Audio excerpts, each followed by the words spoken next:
Muy bien, pues acabamos de compartir en la conferencia anterior, en el segundo servicio de esta iglesia, la nueva serie que voy a iniciar, titulada El misterioso rapto de la iglesia. Esta es la segunda conferencia. Y hemos visto en la primera conferencia rápidamente la cantidad de controversias, de barbaridades, así lo puedo definir yo y calificar, que se han mencionado acerca del rapto de la iglesia. Algunos enseñan que va hacia la mitad de la tribulación, otros que el rapto y la segunda venida es lo mismo, otros hasta se han atrevido a decir que ni siquiera va a haber un rapto de la iglesia. Otros dicen que es una doctrina nueva que comenzó hace 2 siglos. Yo les contesto, si está en la Biblia, pues tiene más de 2000 años. O sea, que se haya comenzado a enseñar hace 200 siglos, o que el Espíritu Santo haya considerado de que era necesario ya abocarnos a esta doctrina por estar en los tiempos finales, es otra cosa. Pero que no salgan que por favor es una doctrina nueva, porque si está en la Biblia, no es nueva, está en la Biblia. Y lo que está en la Biblia es la verdad. También otros dicen, ¿verdad?, que esta doctrina surgió para confundir y para ayudar a que muchos se escapen de la tribulación. Porque como muchos no quieren atravesar la tribulación, pues han usado el rapto para decir que no van a sufrir, etcétera, etcétera, y le han llamado un escapismo. Todas estas contradicciones bíblicas, todas estas opiniones que son en contra de la Biblia. Yo he predicado muchos mensajes acerca del rapto de la iglesia, pero he considerado en los últimos meses, por tantas opiniones que estoy oyendo, tantos correos que nos llegan, telefonemas, etcétera, etcétera, twitters de las preguntas acerca del rapto, que he considerado unir o unificar las verdades principales del rapto para exponerlas, para que tengamos una sólida fe, una sólida creencia en esta doctrina que es 100% bíblica. En pocas palabras, para muchos de ustedes que no conocen ni han oído, o tal vez ahorita estás escuchando la palabra rapto, te estarás preguntando de qué está hablando el pastor. Muy bien, la Biblia dice que va a haber una generación de seres humanos, que lo más seguro es que vamos a ser nosotros. Yo no sé todo lo de aquí en la iglesia de Toluca, ¿verdad? Digo nosotros, todos los cristianos de todo el mundo, no se crean tan santitos. Y que este grupo de cristianos de todas las naciones que seguimos a Jesucristo, vamos a desaparecer en un parpadeo de ojos del planeta Tierra. Van a concentrarse los comentarios en la televisión, va a haber choques de tráfico, pilotos que el avión se va a estrellar porque el piloto desapareció, todos los niños menores de edad van a desaparecer de los cuneros, de las casas, muchos de ustedes se van a levantar en la mañana, ya no está tu esposa, muchos van a decir gracias a Dios que se fue. Otros van a decir, al contrario, ¿verdad? Ya no está mi esposo, etcétera, etcétera, o mi esposa. En fin, va a haber una confusión tan grande en el mundo que va a llevar a la pregunta, ¿qué ocasionó que millones de personas desaparecieran? Bueno, la respuesta es muy fácil. A partir de 1946, del siglo pasado, de una forma que no es coincidencial, se inició la famosa aparición de los objetos voladores no identificados, los ovnis. Se puso más de moda cuando en Roswell, hasta una película que hicieron, que un platillo había aterrizado en Estados Unidos y que habían capturado o tenían a la entidad que habitaba el platillo volador, un misterioso marciano o como le hayan puesto. Y todas estas cosas con el tiempo fueron descubiertas que habían sido un fraude. Así como el siglo pasado comenzaron a propagar que el ser humano venía del hombre de Piltdown, de Cromañón, de Neandertal, el hombre de Pekín, y que se asumió hasta científicamente. En las escuelas comenzaban a enseñar la teoría de la evolución como algo científico. Imaginémonos nada más esto. Más tarde se descubrió que el hueso que supuestamente era de un hombre era de un puerco o era de un jabalí. El Museo Natural de Londres, Inglaterra, emitió un decreto en el que completamente negaba que hubiera nada relacionado con el hombre Piltdown, con los hombres, que no había, en pocas palabras, conclusivamente, no hay ninguna evidencia científica de una mutación de una especie a otra especie. No hay una prueba que un perro se convierta en un gato en un loro, una ballena en un delfín, una jirafa en un rinoceronte, un burro en una yegua o en otro animal. No hay absolutamente ninguna evidencia científica de una mutación de una especie a otra especie. Luego en 1954 se descubre la molécula del ADN y la teoría de la evolución se derrumba completamente, se hace pedazos en el suelo.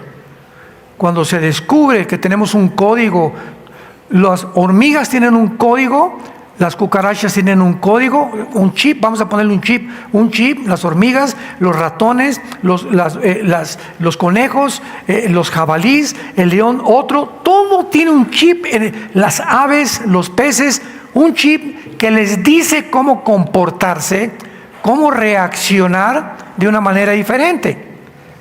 ¿Cómo creen ustedes que las abejas puedan haber construido un hexágono en sus panales que geométricamente es el espacio más grande que puede existir dentro de la geometría?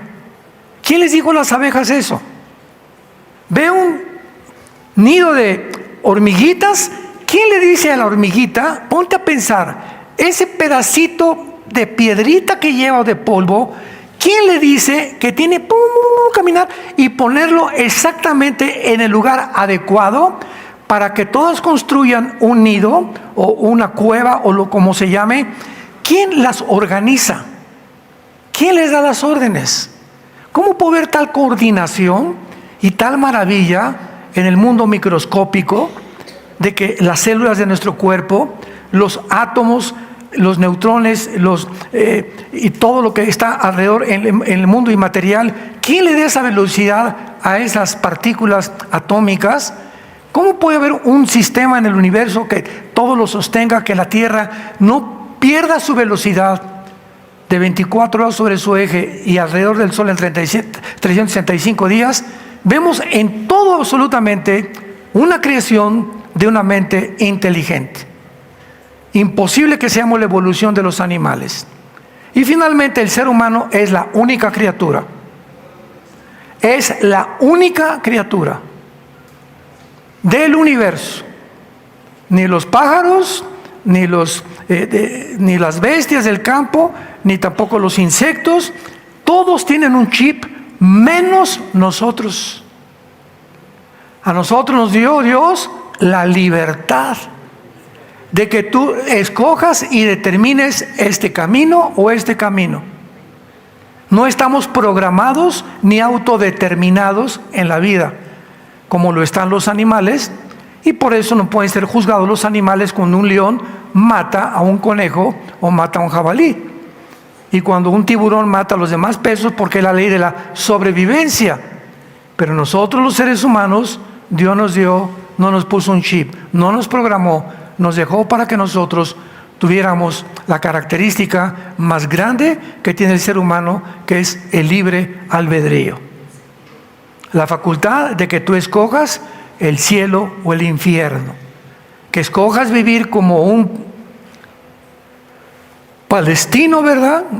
Completamente como un animal, matar gente, robar gente, extorsionar gente, defraudar, divorciarte, hacer lo que te dé la gana, engañar a tu esposa, engañar a tu esposo. Tú puedes tomar la decisión que quieras, pero Dios va a juzgarte, tarde o temprano.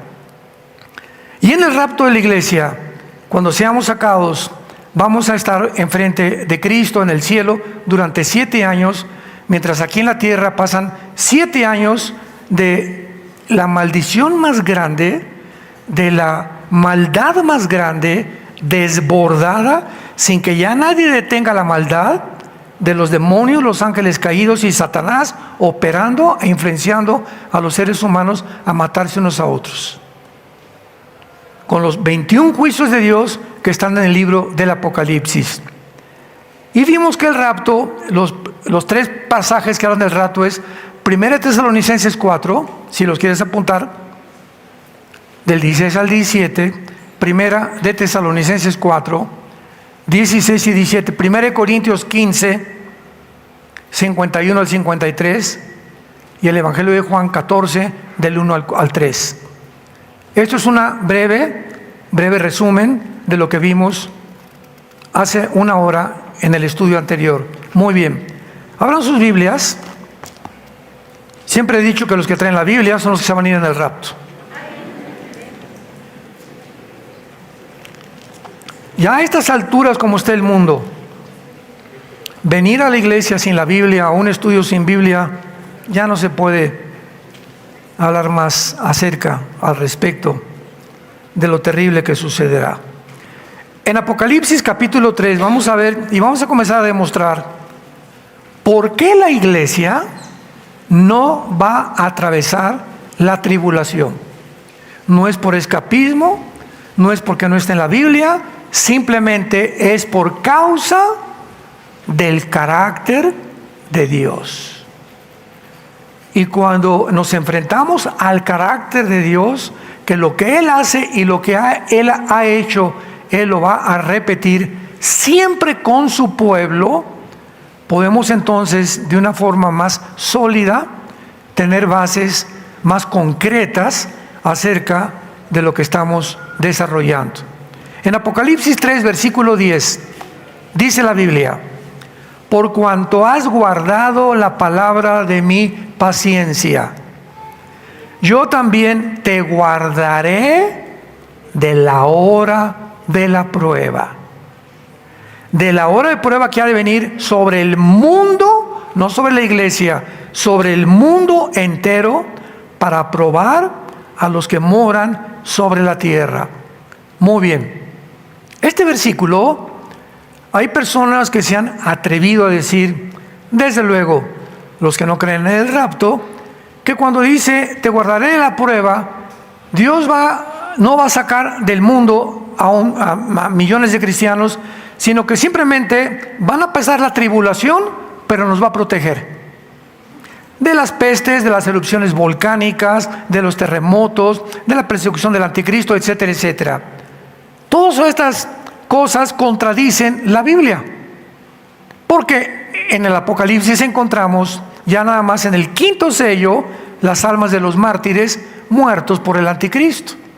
En Apocalipsis 7 encontramos a miles de seres humanos de toda tribu, de toda nación en el cielo, y le pregunta Juan a uno de los ancianos en el cielo y a los ángeles, ¿quiénes son estos? Y le contesta en Apocalipsis 7, han salido de la gran tribulación. Entonces, esto de que Dios nos va a guardar y proteger, al contrario, los que se conviertan en el tiempo de la tribulación, la mayoría morirán como mártires. Y esta es la maravillosa promesa que Dios le hace a la iglesia de Filadelfia. Mientras que las 7 iglesias, capítulo 2 y capítulo 3 de Apocalipsis, fueron iglesias históricas del Asia Menor, las palabras de Cristo para cada una de estas iglesias no solamente fueron dirigidas a ellas, sino a todos los cristianos de todas las épocas. ¿Cómo sabemos que los mensajes a las 7 iglesias de Apocalipsis 2 y Apocalipsis 3 no solamente eran para las 7 iglesias de aquel tiempo que territorialmente ocupaban geográficamente lo que es ahora Turquía? Porque ahí se encontraban en el Asia Menor las 7 iglesias de Apocalipsis 2 y Apocalipsis 3. Lo sabemos porque después de cada instrucción que Cristo le da a las iglesias en Apocalipsis 2 y Apocalipsis 3, dice, por ejemplo, el capítulo 2, versículo 7 de Apocalipsis, el que tenga oído, Oiga lo que el Espíritu dice a las plural iglesias. O sea, está en plural, por lo que sus palabras fueron dirigidas a las iglesias de toda la historia.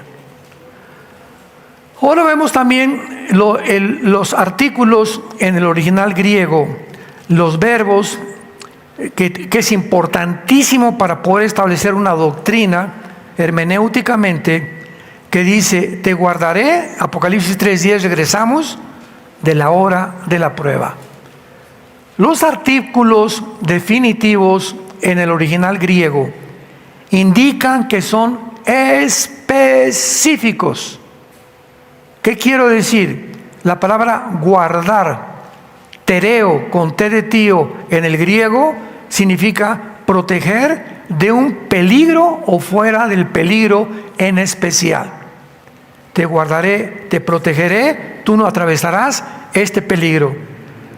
También notamos otro artículo definitivo en la frase la hora de la prueba, porque los artículos definitivos en el griego indican que son específicos y no solo cualquier tiempo de prueba de la vida. Es un tiempo especial que vendrá en el que va a haber una prueba que nunca la había habido. Mateo 24:21, apúntalo. Mateo 24:21, porque Jesús dice: vendrá el tiempo en el que el mundo verá una tribulación como nunca, jamás la ha habido.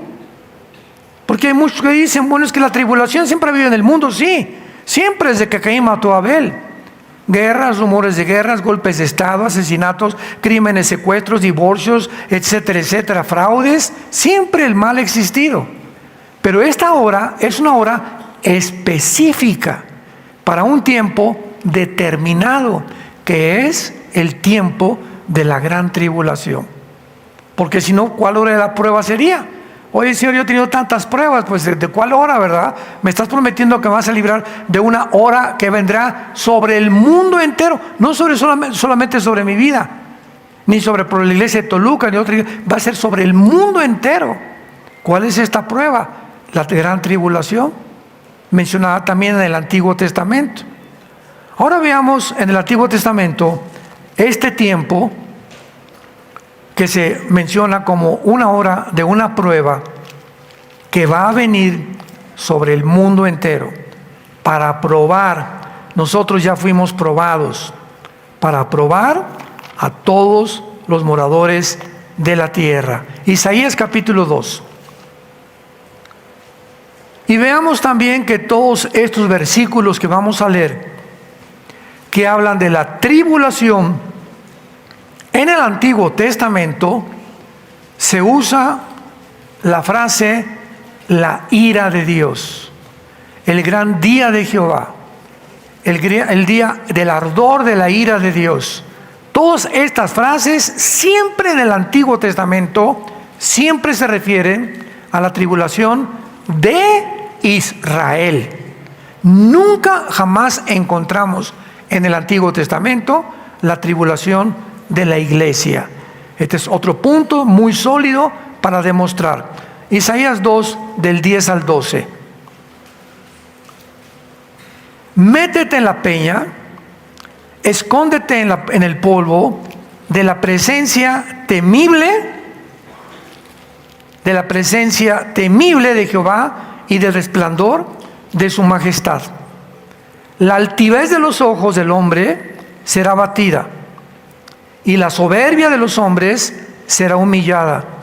Y Jehová solo será exaltado en aquel día, porque el día de Jehová de los ejércitos vendrá sobre todo soberbio y será abatido.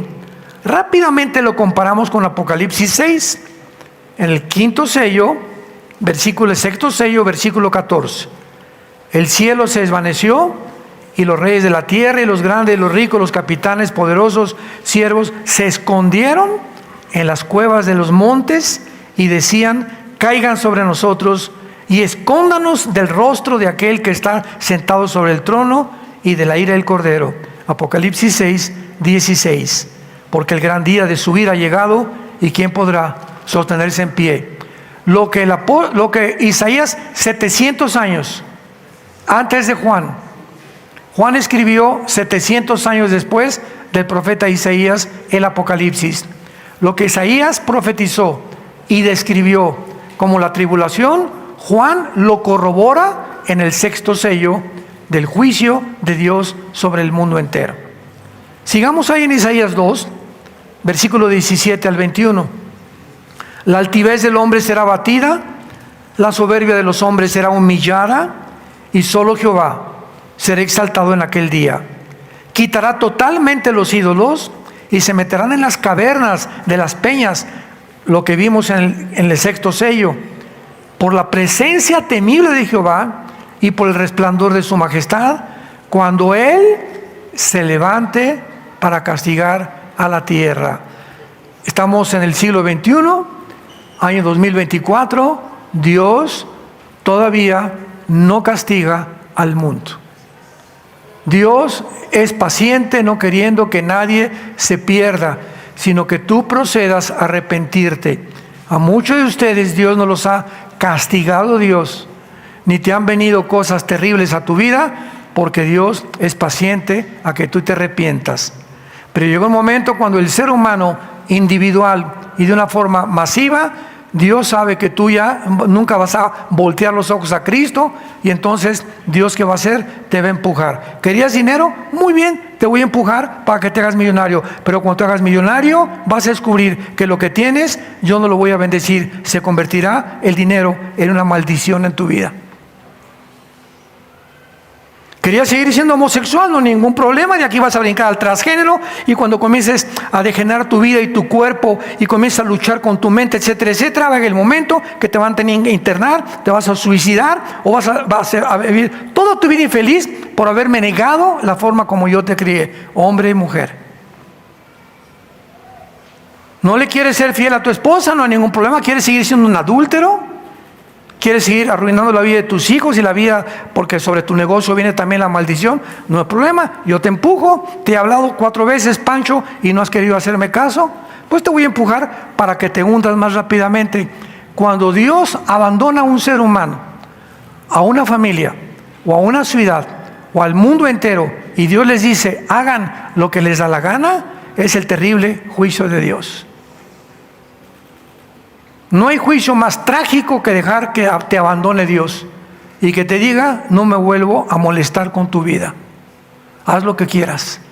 Nos encontramos en el día del juicio. Ahí me darás cuentas de la responsabilidad y el libre albedrío que yo te di. Veamos ahora el libro de Sofonías. Sofonías también en el Antiguo Testamento. Y vamos a ver en este libro maravilloso de Sofonías, en el capítulo, vamos a comenzar en el capítulo 1 de Sofonías. No lo vais a encontrar cerca de Génesis, está después de Habacuc y antes de Ageo, ya casi en los últimos libros del Antiguo Testamento. Sofonías 1 dice así, del 14 al 18. Cercano está el día grande de Jehová, cercano, muy próximo, es amarga la voz del día de Jehová. Gritará allí el valiente, día de ira aquel día, día de angustia y de aprieto, día de alboroto y de asolamiento, día de tinieblas y de oscuridad, día de nublado y de entrenecimiento, día de trompeta y de algaraza sobre las ciudades fortificadas y sobre las altas torres. Sofonías claramente nos muestra que este día se llama el día grande de Jehová, día de ira, de angustia, de alboroto, de tinieblas, de oscuridad y de nublado. Y en ninguna parte encontramos nosotros que la iglesia pueda ser mencionada.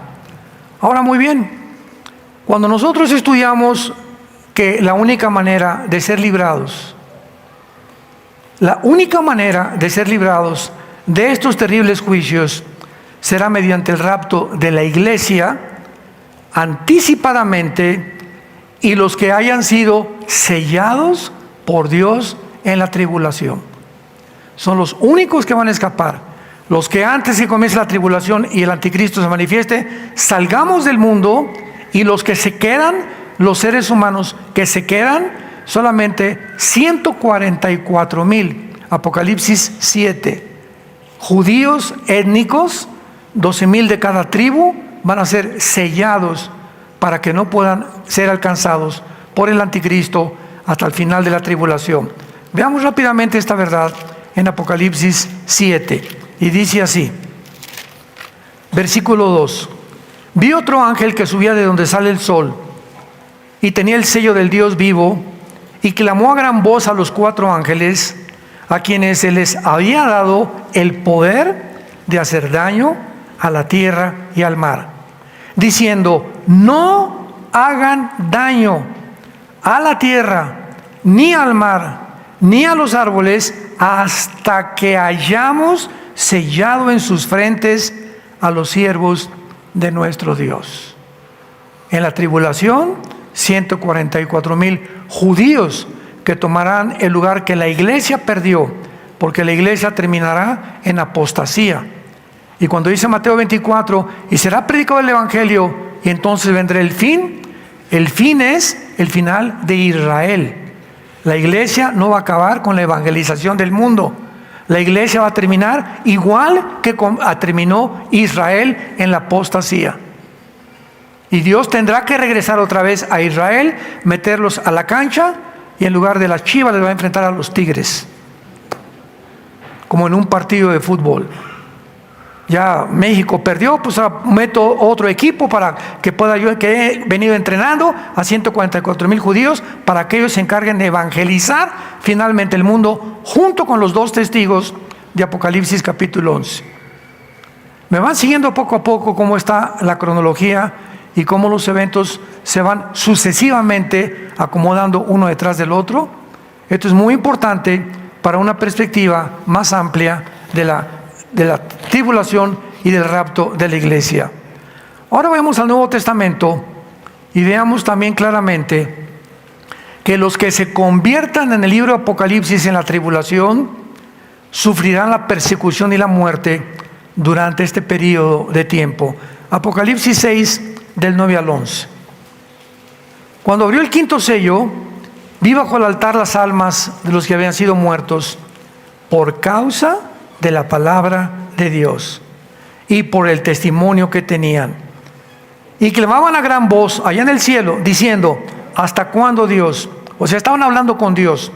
¿Hasta cuándo, Señor, santo y verdadero, no juzgas y vengas nuestra sangre en los que moran en la tierra? Y se les dieron vestiduras blancas, y se les dijo que descansasen todavía un poco de tiempo, hasta que se completara el número de sus consiervos hermanos, que también habían de ser muertos como ellos. Estos son parte del grupo que estará en Apocalipsis 7, que salieron de la gran tribulación, que murieron. ¿Por qué? Por el testimonio y su fidelidad a Jesucristo. Vean ahora Apocalipsis 7, versículo 13. Entonces uno de los ancianos habló diciéndome: estos vestidos de ropas blancas, ¿quiénes son? ¿De dónde han venido? Yo le dije: Señor, tú lo sabes. Y él me dijo: estos son los que han salido de la gran tribulación, y han lavado sus ropas y las han emblanquecido en la sangre del Cordero. Apocalipsis 2, versículo 11. Y ellos le han vencido por medio de la sangre del Cordero y de la palabra del testimonio de ellos, y menospreciaron sus vidas hasta la muerte. ¿De quién está hablando? De todos los santos que morirán en la tribulación por negarse a ser marcados con el 666. Apocalipsis 13, versículo 7. Y está hablando del anticristo. Se le permitió hacer guerra contra los santos y vencerlos. ¿Quiénes son estos santos de la tribulación? Los que se conviertan en la tribulación. Pero también se le dio autoridad sobre todo tribu, lengua y nación. Apocalipsis, versículo 15, 13, 15. y se le permitió infundir aliento a la imagen de la bestia para que la imagen hablase e hiciese matar a todo el que no la adorara. En la tribulación, todos los que se nieguen a adorar al anticristo serán sellados para toda la eternidad con el 666. Ayer en el desayuno mi tema fue la futura marca del anticristo, y le expliqué al público que nos acompañó en el desayuno ayer en el World Trade Center de Satélite que cuando una persona reciba la marca de la bestia en la frente, les dije, no fue en la vacuna porque la vacuna fue aquí, entonces descartemos que la vacuna, si te vacunaron, ya te salvaste, no estás marcado con el anticristo. Pues la vacuna va a ser, la marca va a ser aquí o en la mano derecha. Esa es la marca del anticristo. Mientras no sea aquí o aquí, no ha sido la marca del anticristo. Si te ponen un chip aquí para localizarte, o aquí en el ombligo, etcétera, etcétera. O si hay un lugar como Obama, quería el expresidente de Estados Unidos, que todas las personas trajeran un chip con la información de su seguro social, de sus resúmenes médicos, su dirección, cuentas de banco, etcétera, etcétera. Tampoco era la marca del anticristo. Tenemos que ser más bíblicos. Y además, para que la marca aparezca, pues tiene que aparecer el anticristo primero. Si no hay anticristo, no hay marca. Y nosotros no vamos a estar aquí. Eso es lo más lógico, ¿verdad? Pero cuando venga el anticristo, el que no vas a poder comprar, subirte al avión, ir a la tienda de abarrotes, ir a Oxxo, ir a esto, a comprar pantalones. No vas a poder hacer nada si no tienes la marca aquí y aquí. Y si no la tienes, te va a costar la decapitación. Apocalipsis 24. Porque el anticristo usará no la silla eléctrica ni tampoco el fusilamiento para poder matar a la gente. Usará la decapitación. Y la única religión en el mundo que usa la decapitación es el Islam. Y ya en el califato, la serie pasada que acabo de terminar, lo dijimos claramente, ¿verdad? Que el anticristo surgirá de las filas del Islam. Si quieres todos los detalles, busca en YouTube la serie El Califato de los Últimos Días. Ahí explicamos claramente todo esto. Muy bien. Entonces, vemos pues de una forma muy clara de qué forma ahora Apocalipsis 14:13, Apocalipsis 14:13, oí una voz que desde el cielo me decía, escribe, bienaventurados de aquí en adelante los muertos que mueren en el Señor. Ahí está todos los santos que durante la tribulación se van a convertir, pero todos morirán como mártires. Sí, dice el Espíritu, descansarán de sus trabajos porque sus obras con ellos siguen. Apocalipsis 17, versículo 6.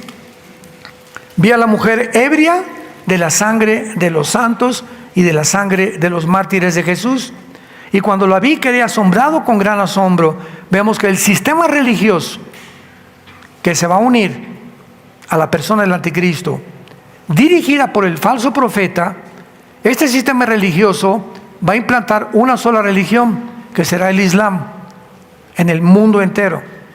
Y es la única religión, ni el hinduismo, ni el catolicismo, ni el cristianismo, ni el budismo, ninguna religión en el mundo impone la religión a fuerza, a costa de que si no lo aceptas, te matan. Tú puedes ser judío y regresar, pues te corre, ya no es judío, te corre tu familia. Que eres católico, tú eres cristiano, te van a dejar de hablar por un tiempo, te van a criticar, ya te fuiste a una secta, etcétera, etcétera, pero no te van a cortar la cabeza al llegar a tu casa. Pero en el tiempo del anticristo, si tú no aceptas el 666, vas a pagar con tu vida. Y no tenías por qué pagar con tu vida, porque Cristo te habla en esta tarde y te dice, ven a mí. Todos ustedes los que están trabajados y cargados, vengan, yo encuentra descanso en mi alma, por el amor de Dios. El mundo no va a mejorar, el mundo va a empeorar. Pero mientras más se empeora, más cerca estamos de que venga por nosotros. Ahora veamos también nosotros claramente, ¿verdad?, que la iglesia ya no se vuelve a mencionar hasta el Apocalipsis 22:16, lo que el Espíritu dice a las iglesias. Es Jesús vuelve a recordar que el Apocalipsis es la revelación de su conocimiento a las iglesias. Pero del capítulo 4 de Apocalipsis al capítulo 19 de Apocalipsis, no vuelve a aparecer la iglesia nunca. Esto es increíble porque la iglesia se usa 19 veces en los primeros 3 capítulos del Apocalipsis. 19 veces. Y del capítulo 4 al 19, la iglesia desapareció. ¿Dónde está la iglesia? Estamos en el cielo. Ahí nos vemos. Ahora, veamos nosotros en la segunda carta a los tesalonicenses. Qué precioso y qué maravilloso es cristianos con la Biblia. Qué lindo. Qué importante es checar tus pasajes, leerlos tú, hacer notas, tomar notas. En la segunda carta a los tesalonicenses, capítulo 2, esta iglesia estaba atravesando un caos espiritual y bíblico al mismo tiempo. Porque la iglesia de Tesalónica creían que ya se encontraban en la tribulación, en el día del Señor. Entonces Pablo ya les había dicho en la carta primera Tesalonicenses 4, 16 y 17, que el Señor mismo vendrá con voz de ángel, con voz de trompeta de Dios, y vendrá y arrebatará del mundo, y nos reuniremos con Cristo en las nubes con Él, para recibirlo para siempre con Él, para toda la eternidad. Entonces, después de que Cristo les dice eso, comienza el segundo capítulo de la segunda carta a los tesalonicenses con estas palabras. Mucha atención, por favor. Pero con respecto a la venida de nuestro Señor Jesucristo y nuestra reunión con Él, ahí está hablando del rapto. Con respecto a lo que yo les dije en la primera carta, que nos vamos a reunir con Él en el cielo. Os rogamos, hermanos, que no se dejen mover fácilmente de vuestra manera de pensar, ni por Twitter, ni por Facebook, ni por Instagram, ni por las redes sociales, para hacerlo más moderno en el siglo XXI. Porque hay tantos chismes por todos lados, como no nos imaginamos, de tantas personas que escriben en YouTube y TikTok, y quién sabe, TikTok como se llame. Yo en la vida veo eso, que me dicen, ¿verdad? Este y el otro, y que por aquí y por allá, y el hermano Alducin dijo esto, y el hermano fulano de tal dijo esto, y el hermano Chuy Olivares dijo esto, y esto y el otro, y gente que no tiene el mínimo conocimiento, ni siquiera un grado teológico, pero lo hace para causar controversia, y la gente es bien morbosa. Y atraen seguidores a sus redes. ¿Y ahora qué dirá? ¿Y ahora qué va a pasar? Nos encanta el chisme. Bueno, más bien, les encanta. Cuando ya crecemos un poco en Cristo, dejamos eso del chisme, que es lo peor que un cristiano puede tener, ser chismoso.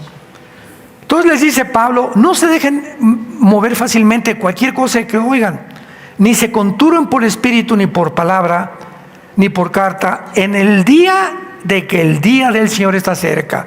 La frase, el día del Señor, se refiere a la gran tribulación. O sea, hermanos, no están ustedes en la gran tribulación. ¿Quién sabe quién les mandó un falso profeta, un falso apóstol, etcétera, etcétera? Pero ustedes no están en la tribulación. Y ahora Pablo les va a dar 2 señales de que no están en la tribulación. Nadie los engañe, versículo 3, de ninguna manera. Porque no vendrá, o sea, no vendrá ¿qué cosa? La gran tribulación, el día del Señor, sin que antes venga la apostasía y se manifieste el hombre de perdición. O sea, les dice a los tesalonicenses, si ahorita la apostasía no ha venido, ni el anticristo se ha manifestado, ustedes no pueden estar en la tribulación. Y después dice el versículo 3, quien en ninguna manera, porque no vendrá sin que venga la apostasía, el hijo de perdición, el cual se opone, o sea, el anticristo, y se levanta contra todo lo que se llama Dios, o es objeto de culto, tanto que se sienta en el templo de Dios como Dios, haciéndose pasar por Dios. ¿Qué no se acuerdan cuando yo estaba con ustedes que les decía todas estas cosas? Y ahora ustedes, atención, ahora ustedes saben lo que lo detiene a fin de que a su tiempo se manifieste. O sea, hay un poder en el mundo, todavía, ahorita, que está impidiendo el surgimiento del anticristo. Mientras la iglesia esté en el mundo, el anticristo no se puede manifestar. Y ese poder que está en la iglesia es el poder del Espíritu Santo. Entonces, cuando la iglesia salga, el Espíritu Santo seguirá operando en la tribulación, pero de otra manera como operó en el Antiguo Testamento.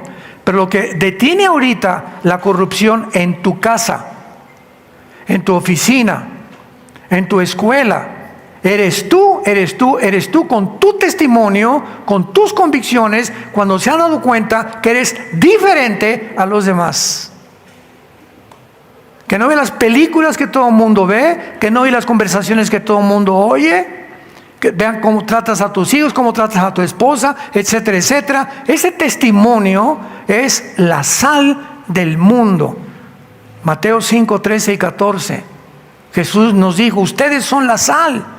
¿Qué significa? Que nosotros mientras estemos en el mundo estamos evitando que se corrompa más el mundo de lo que ya se encuentra.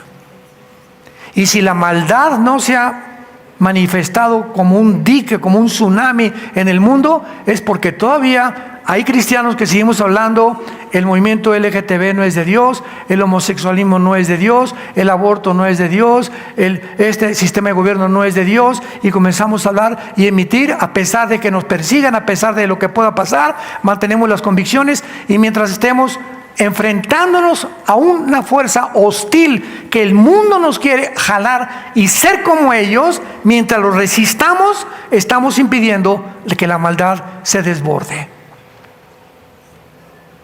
El día que tú comienzas a leer pornografía, escúchame varón que me escuchas, le has abierto la puerta a la maldad para que los demonios se vengan sobre tus hijos y sobre todos los que tienen hijos menores de edad. El día que tú comienzas a tratar a tu esposa como una muchacha, que es un objeto, tómala y déjala, y no le das un respeto ni a la reina de tu casa, en ese momento la maldad en tu casa y en tu matrimonio y en tu familia se va a comenzar a desbordar sin que te des cuenta, y cuando te des cuenta, tu ministerio y tu familia está destruida. El momento que en nuestra oficina, nuestros empleados, en el bufete jurídico, en la clínica médica donde trabajas, en mi taller de carpintería, en de plomería, mis empleados y la gente no sepa que yo soy cristiano, ni a nadie le he dicho que soy cristiano, y mis empleados tienen 3 años conmigo y ni siquiera saben que soy cristiano, ¿sabes una cosa? La maldad se desbordará sobre tu trabajo y sobre tu oficio tarde o temprano. ¿Qué es lo que detiene ahorita? La maldad, nuestro testimonio. Porque Dios no nos ha dado espíritu de cobardía, sino de poder, de amor y dominio propio. Timoteo, te exhorto que no te avergüences del Evangelio de Dios, que no te avergüences ante tu familia, ni ante tus amigos, ni ante tus amistades, porque Dios no nos ha dado un espíritu de cobardía. Y si tú ese espíritu no lo tienes, que va en contra de lo que el mundo te está jalando, no eres cristiano. Hechos 1:8.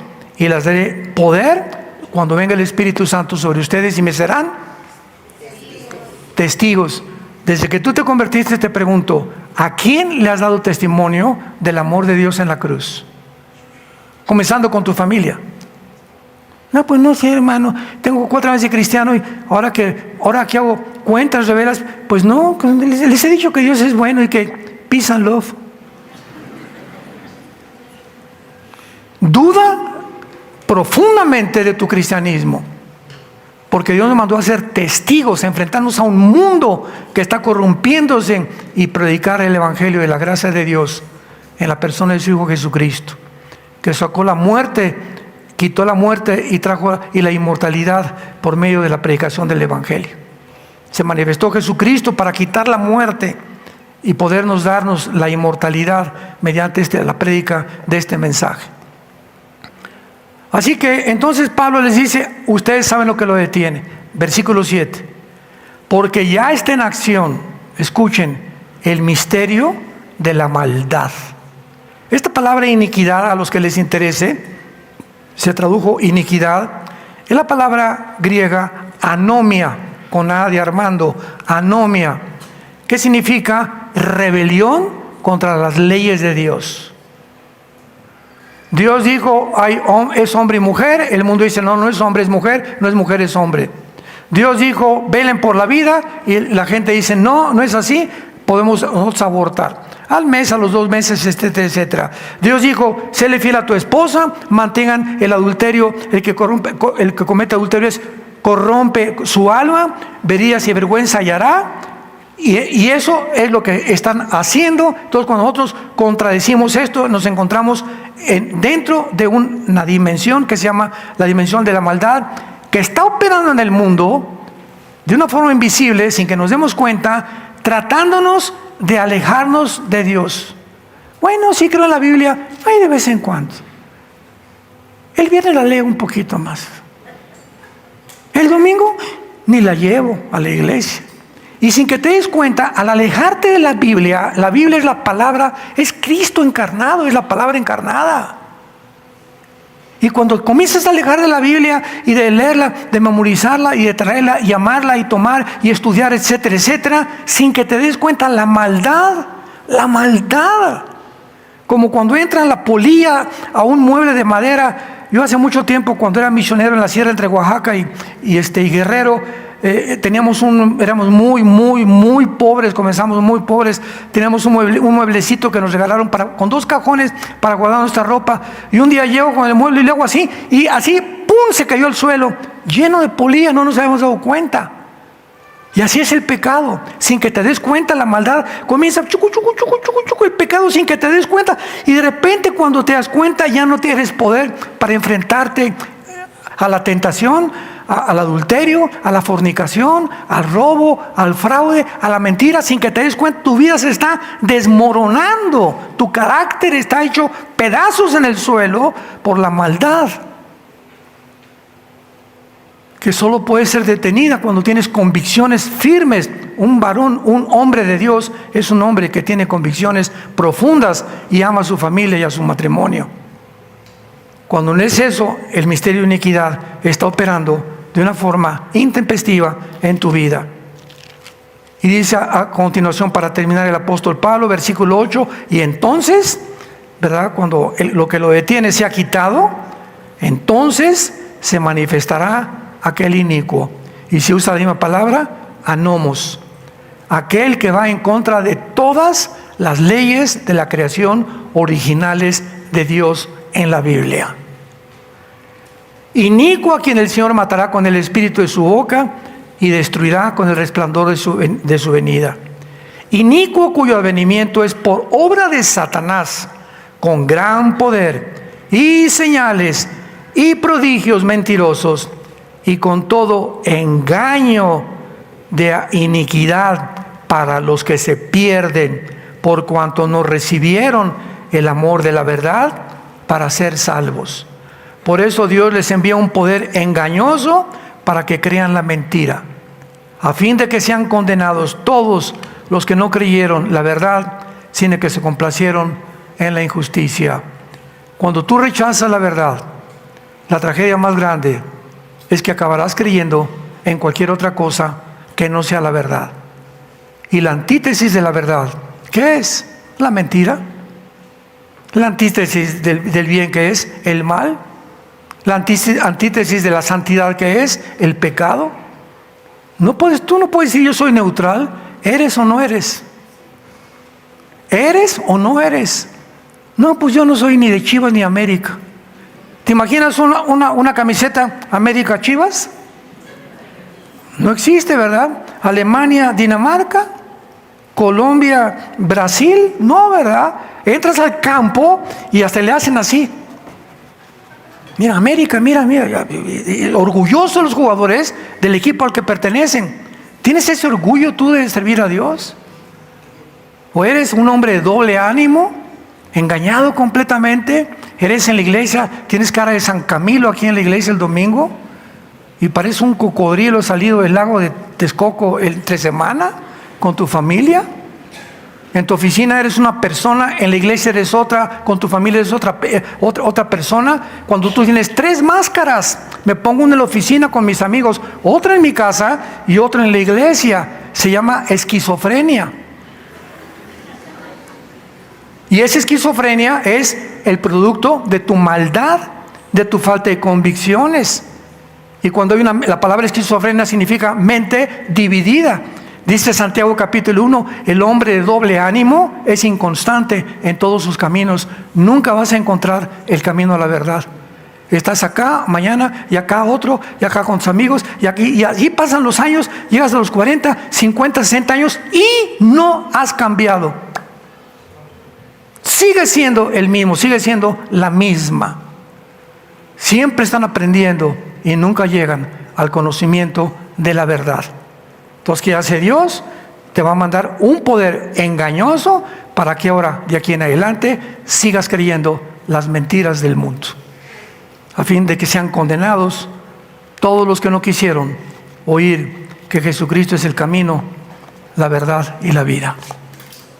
Él es la resurrección y te ofrece sus manos taladradas en la cruz, su cuerpo resucitado, su segunda venida, el rapto que ya no tarda en venir por nosotros, para que tú puedas, la corta vida que te queda, estos días que los tenemos ya contados, créamelo, tenemos los días contados.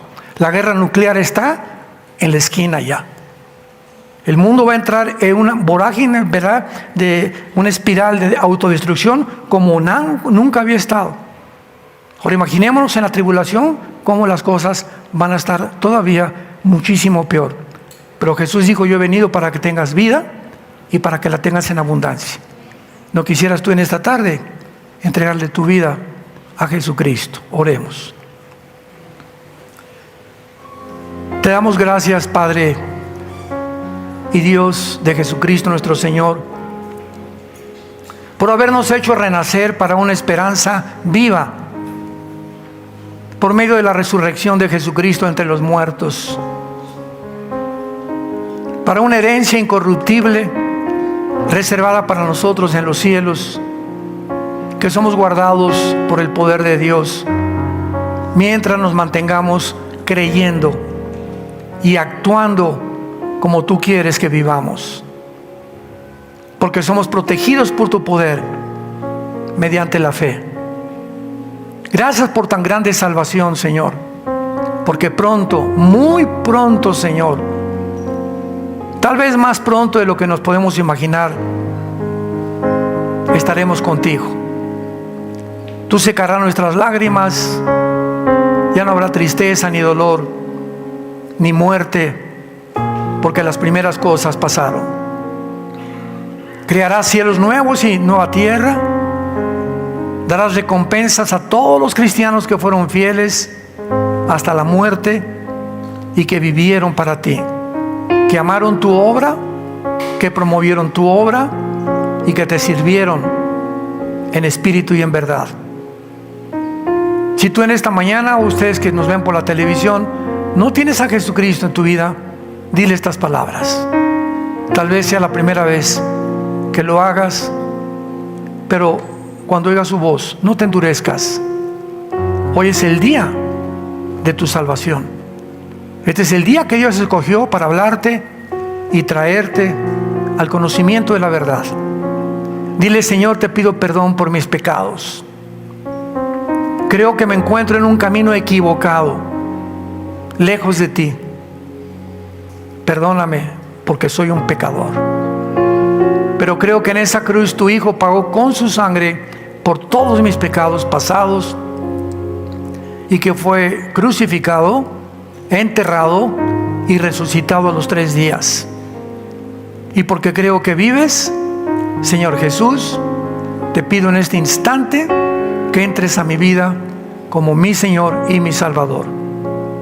Ahora te doy las gracias por tan grande salvación, porque ahora en el día de mi muerte moriré en paz, sabiendo que tú me recogerás, y si vienes antes por mí, qué maravillosa experiencia tendré de no atravesar la muerte y formar parte del grupo de cristianos en el mundo que nos vas a levantar vivos y transformar nuestros cuerpos en milésimas de segundo para acompañarte contigo y con tus ángeles al cielo.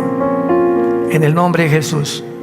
Amén. El imperio final del califato islámico es una serie muy, pero muy interesante, porque si hacemos ahorita un breve repaso acerca de lo que está pasando en el mundo, lo primero que vamos a ver resaltado será la influencia del Islam en todas las naciones del mundo. Permítanme nada más como un botón de muestra para que veamos por qué esta serie y de qué relevancia tiene con lo que está pasando en el mundo.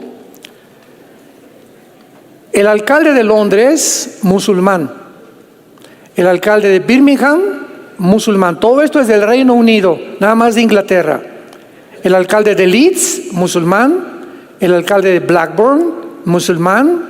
El alcalde de Sheffield, de Oxford, de Luton, de Oldham, de Rochdale. Todos estos son dirigentes y líderes musulmanes en Inglaterra. Hay más de 130 tribunales de la ley musulmán en Inglaterra. Hay más de 3,000 mezquitas musulmanas en Inglaterra. El 63% de los musulmanes no trabajan, reciben apoyo estatal más vivienda gratuita. La familia musulmana, subvencionada por el Estado con una media de entre 6 y 8 niños, reciben alojamiento gratis, igual que los alimentación. Ahora, todas las escuelas del Reino Unido deben impartir lecciones sobre el Islam y enseñar el árabe. ¿A dónde hemos llegado cuando ayer miles de estudiantes disfrazados del Islam o de palestinos rodearon la Casa Blanca en Washington ayer? Pusieron incendios, bombas Molotov, y el presidente Biden le ordenó al servicio secreto que se retirara y que no interviniera la policía. Hace algún tiempo vimos nosotros también miles de estudiantes en la Universidad de Columbia, Nueva York, que es el corazón, Oxford, Yale, Harvard, en el mundo entero, con estudiantes desfilando, estudiantes que nosotros asumimos o creemos que tienen un cierto nivel de coeficiente intelectual o de inteligencia, estudiantes que están estudiando para abogados, para científicos, para matemáticos, y que estamos esperando que sean los líderes del mundo en los próximos 10, 15 años, no sé, aproximadamente. ¿Cómo es posible que esta infección haya podido entrar en las principales universidades, donde está continuamente gritando desde el río hasta el mar que Palestina sea libre? Ayer grabé un mensaje, lo pueden ver en YouTube en vivo. Tuvimos miles de personas oyendo, de audiencia también, donde se llama la conferencia o en vivo se llama ¿Cómo es posible que los estudiantes estén en el Islam? O estudiantes bajo el Islam, donde explico claramente que todo, hasta el movimiento LGTB se unió a las protestas. Les digo, si todos ustedes los del LGTB van a Gaza, los matan, porque los palestinos odian a los homosexuales y a las lesbianas y a los transgénero. Es pena de muerte y los avientan desde un edificio. Ustedes, mujeres occidentales aquí de Estados Unidos, donde hay libertades, donde todo el mundo quiere venir a vivir, se ponen las bufandas que se ponen las musulmanas, cuando allá es obligatorio, y si no se ponen ni se tapan la cabeza, la ley Sharia les permite a los esposos golpearlas. Así que increíble que esta información no pueda ser contenida en las mentes universitarias y el mundo esté enfermo. Les preguntan a los estudiantes en las entrevistas, oye, ¿tú sabes cuando dices del río al mar donde están los musulmanes o los palestinos. ¿De qué río está hablando? ¿Del río Bravo? No saben ni siquiera lo que están diciendo. Acusamos a Israel de genocida. ¿Tú sabes lo que es genocidio? ¿Sabes la diferencia entre un crimen de guerra y un genocidio? Entonces, ¿de qué están? ¿Por qué son arrastrados sin saberlo? Simplemente se llama psicosis colectiva. Y esto es lo que la Biblia profetizó que en los últimos tiempos iba a suceder.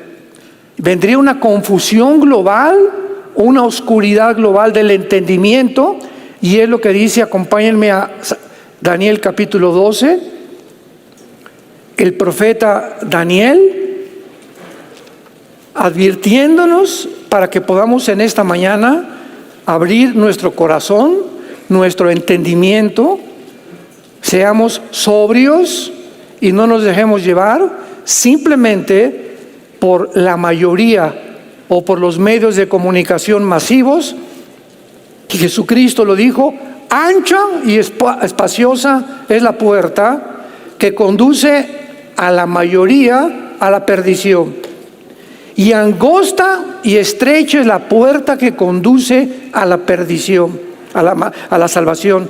Muchos son los que van por la puerta ancha, pocos son los que entran por la puerta estrecha, porque son las personas, escuchen esto, las que entran por esta puerta angosta son las personas que tuvieron entendimiento de los tiempos que vivíamos, perspectiva claramente, y no pasiones, ni obsesiones, ni sentimentalismos, ni emociones manejadas, manipuladas por los medios de comunicación para hacer cosas que finalmente se van a arrepentir. Hace 2600 años, 2600 años, el ángel Gabriel, por cierto, la palabra Gabriel significa el Señor me fortalece. Si alguien se llama Gabriel, significa el Señor es mi fuerza o me fortalece. Y le dice en el versículo 4 del capítulo 12, Gabriel a Daniel: pero tú, Daniel, cierra las palabras y sella el libro hasta el tiempo del fin. Muchos correrán de aquí para allá y el conocimiento o la ciencia se aumentará. Versículos 9 y 10. Él respondió: anda, Daniel, estas palabras están cerradas y selladas hasta el tiempo del fin. Muchos serán limpios y emblanquecidos y purificados. Los impíos procederán impíamente y ninguno de ellos entenderá, pero los entendidos comprenderán. Y si nos trasladamos 700 años después al Evangelio de Mateo capítulo 24, 34 al 37, dijo el evangelista Mateo: porque como en los tiempos de Noé, así será la venida del Hijo del Hombre. Comían, bebían, compraban, etcétera, etcétera, pero lo más importante es la frase que usa: y no entendieron. La frase que usó 700 años Daniel: la generación que estamos viviendo es una generación que no es entendida de lo que está pasando. ¿Y por qué no es entendida? Venía ahorita platicando con mi hijo Caleb en la carretera. Es la generación milenial y la generación Z. Están desinformados completamente de lo que está pasando en el mundo. No entienden lo que pasó en el Holocausto o el movimiento nazi. No entienden todo lo que está sucediendo en Europa. No entienden tampoco por qué Gaza está como está. Pero los medios de comunicación: es que es un genocidio y miles de civiles. Todo esto lo han inflado a un grado para ahora los malos ser buenos y los buenos ser malos. Falta de entendimiento. Pero si tú vas allá a Gaza, no duras 24 horas vivo. Y cuando dicen libremos a Gaza y libertad a los palestinos, lo que están haciendo al protestar es hundiendo a los palestinos, porque ellos sí quieren ser libres, pero de Hamás, del grupo terrorista que los tiene como los tiene. Y cuando griten liberen a Palestina, están apoyando a que sigan ahí viviendo y que lo sigan explotando. Es el mundo en que estamos viviendo, un mundo completamente al revés, tal como la Biblia lo profetizó.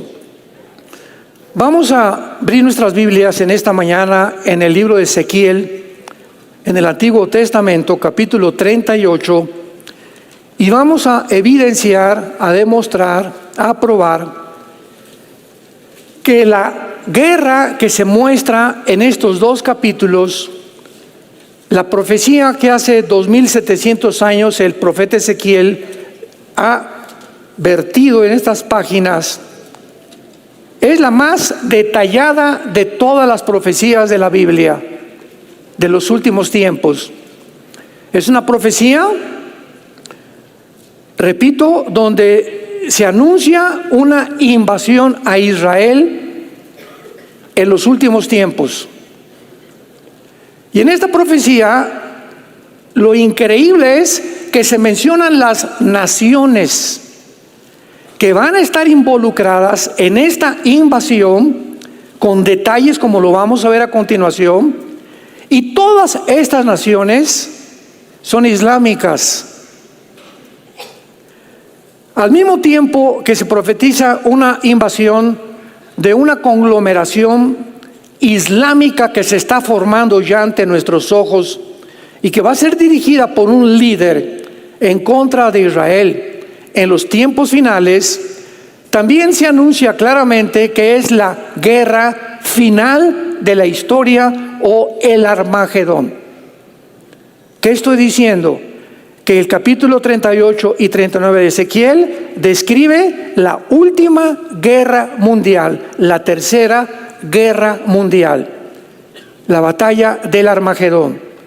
¿Cuál va a ser nuestro objetivo en esta mañana? Demostrar que exactamente las características de esta guerra son paralelas, iguales, similares a la guerra del Armagedón en el libro del Apocalipsis.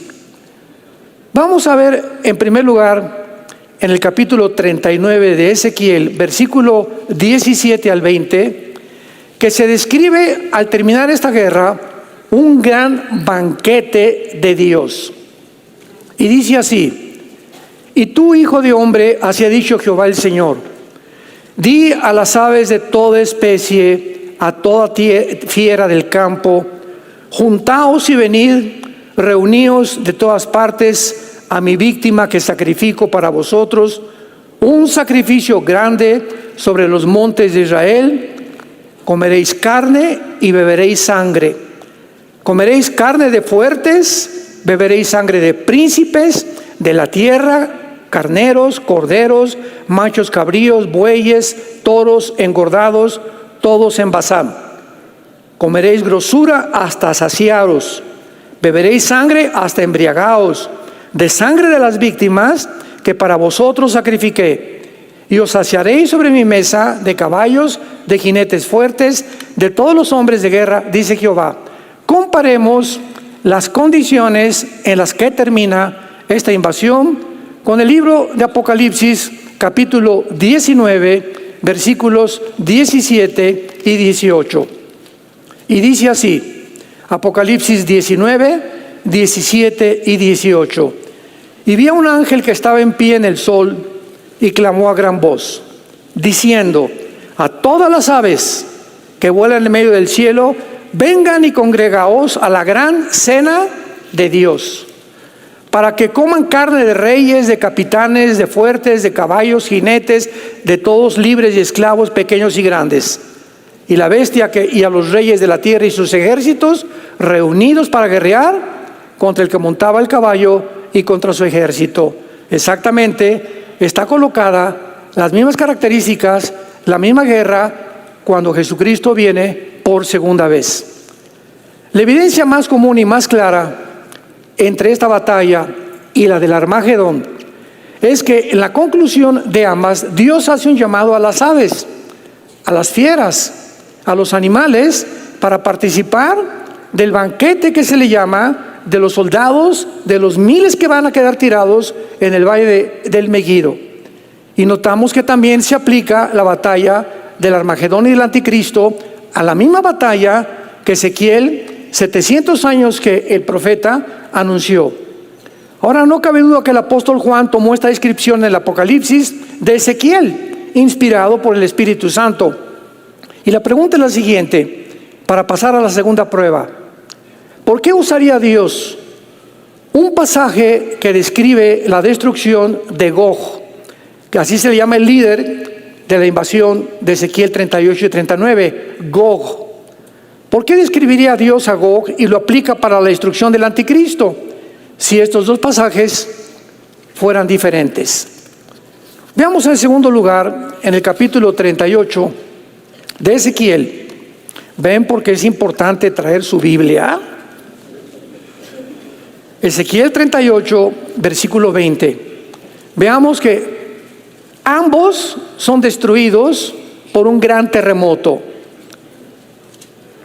Que los peces del mar y las aves del cielo y las bestias del campo y toda serpiente que se arrastra sobre la tierra y todos los hombres que están sobre la faz de la tierra temblarán ante mi presencia. Vemos que en esta guerra de Ezequiel 38, la presencia de Jehová, que va a ser Jesucristo, va a ser real. Se va a manifestar físicamente, porque la palabra presencia en el hebreo es la palabra panim, con P de papá y M de mamá al final. Panim, que significa la presencia física de algo o de alguien. Temblarán ante mi presencia y se desmoronarán los montes y los vallados caerán y todo mundo caerá a tierra. Bueno, ahora comparemos esto con Apocalipsis 16, versículo 18 al 20. Entonces hubo relámpagos y voces y truenos y un gran temblor de tierra.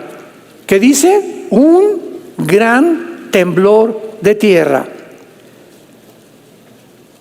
Un terremoto tan grande que no lo hubo jamás desde que los hombres han estado sobre la tierra. Y la gran ciudad fue dividida en tres partes. Las ciudades de las naciones cayeron y la gran Babilonia vino en memoria delante de Dios para darle el cáliz del vino del ardor de su ira. Ojo, y toda isla huyó y los montes no fueron hallados. Así pues vemos que no solo encontramos estas similitudes en el banquete, sino también que directamente, si todos los montes en la batalla de Ezequiel 38 y 39 van a caer, junto con las islas van a desaparecer, ¿cómo van a volver a caer años más tarde si el Armagedón fuera diferente?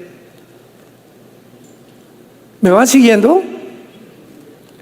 Si aquí se describe una guerra, en Ezequiel 38 y 39, una invasión, donde todas las islas y todos los montes van a desaparecer, entonces, ¿cómo podría ser diferente a lo que Juan comparte 600 años después, si no es que es una similitud, es un paralelismo? Están hablando los dos con diferentes lenguajes y de diferentes detalles, la misma tercera guerra mundial.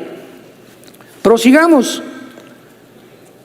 Ambas naciones consisten en la misma confederación. Ambas coaliciones consisten de las mismas naciones y esto es ya completamente indubitable. Ezequiel 38, versículos 4 y 5. Veamos las naciones que hace 2700 años, señores historiadores, geopolíticos que nos escuchan, maestros de escuela, arqueólogos, antropólogos, filántropos, etcétera, etcétera, la exactitud, la veracidad, la claridad de las Sagradas Escrituras. Versículo 5. La primera nación que se menciona aquí es Persia. ¿Quién es Persia en el Antiguo Testamento?